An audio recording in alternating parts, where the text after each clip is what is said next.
You are happy. Then somebody says, what happened? You lost weight. You're looking pale. Bad.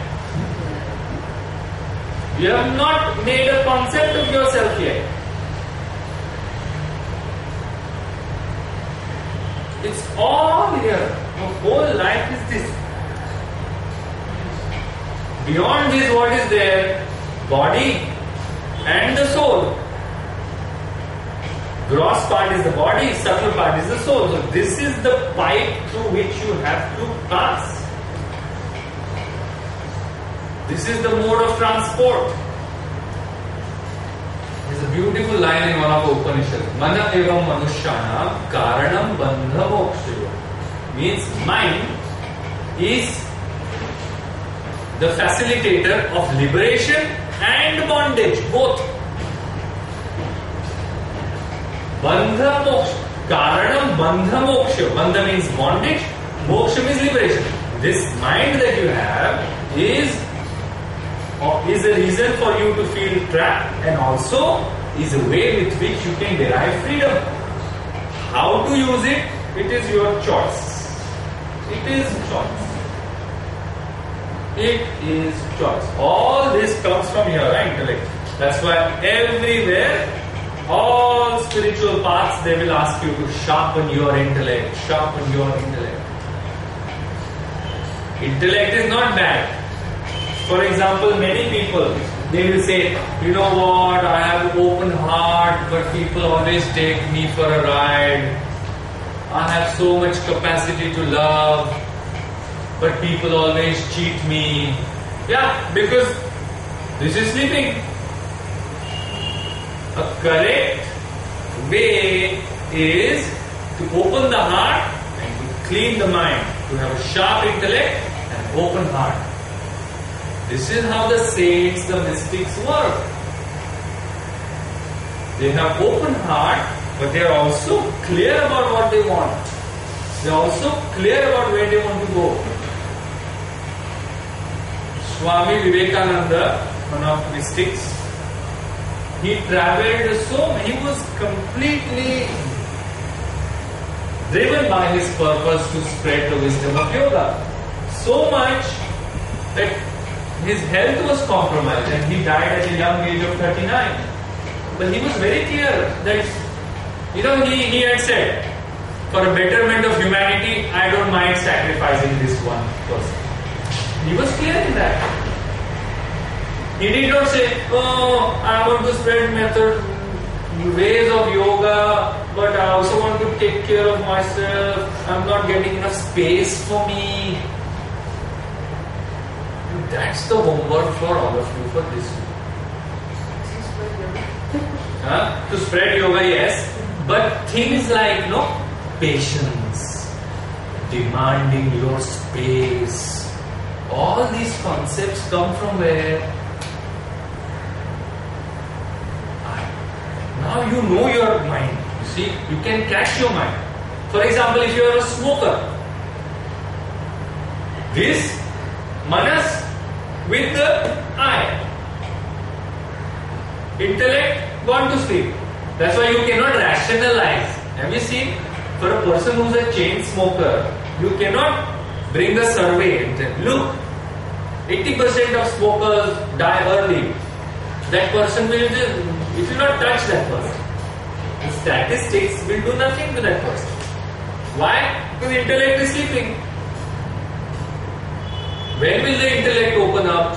When the puffing will start, or the doctor will say you have to reduce. Sometimes that also doesn't. Because the eye has become so strong, they will not listen to the doctor also. I know what I'm doing. I have the right. Some people, have you heard?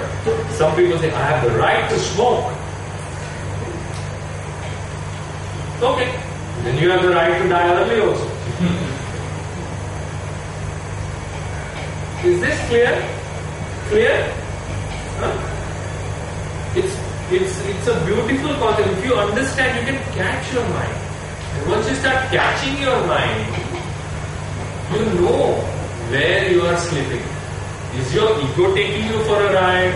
Or if you don't have clarity, or you stay too much in the memory, or you're just too attached to the sensory life.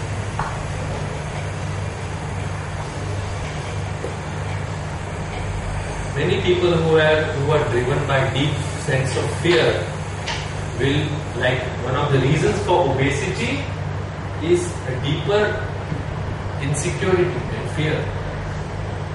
So what do? Because they cannot sit quietly, they will eat. They want to be on the sensory level. They will eat a chocolate, they will eat some chips, some stimulating.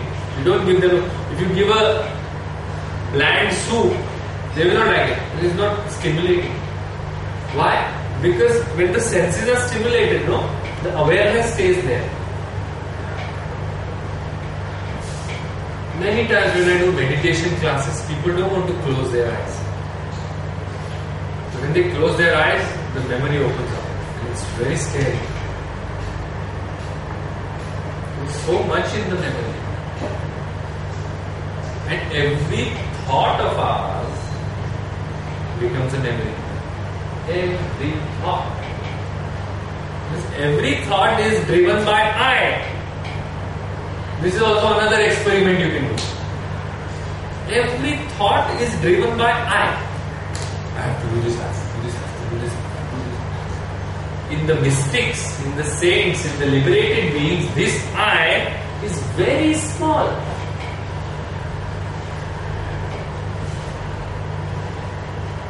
This I complex is very small. The I actually becomes you.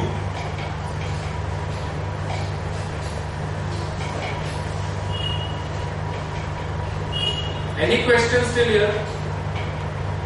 I am happy even if you, there's a lot more in the sheet that are distributed, but I am happy even if you understand this much. I think I'm a little confused. So we talked about the buddhi or intellect being there or not there, but sometimes you can think you're reasoning, but it's impaired in some way. Yes. So does that mean it's not there or malfunctioning? It is impaired. It is impaired. Okay. You understood? It's a beautiful question. She said sometimes we think we are reasoning, but it's not honest. We reason things. That's because I becomes a big manipulator. I will manipulate your intellect also.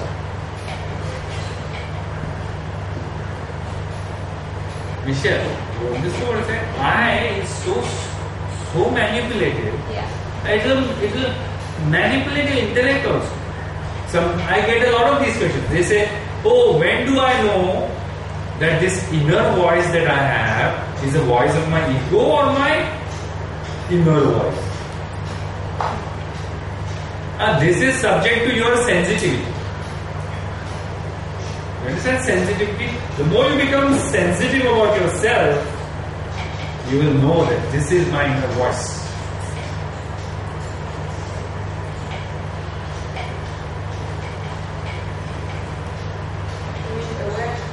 Aware. Yeah, when you're more aware of yourself, this is honesty. One word that I always say, if you want to be on a spiritual path, be very honest with yourself. Forget everybody else. Be very honest with yourself. Because when you're honest with yourself, the intellect will become strong. The reasoning will become strong.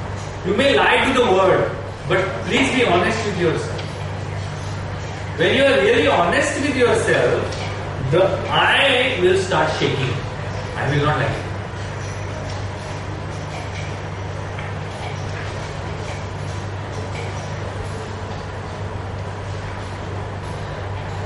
And that's why this I is actually a part of the instrument. It should not dominate your life. It doesn't have to dominate you.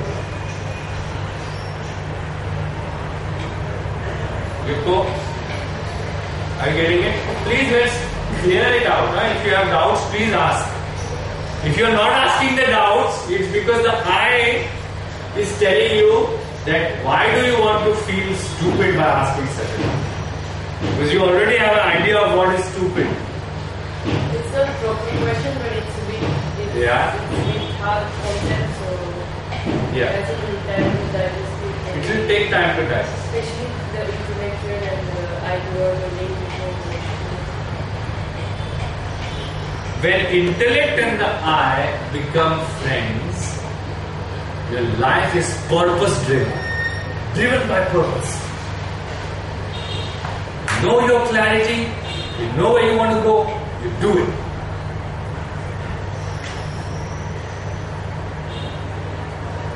You see, then life is not wasted.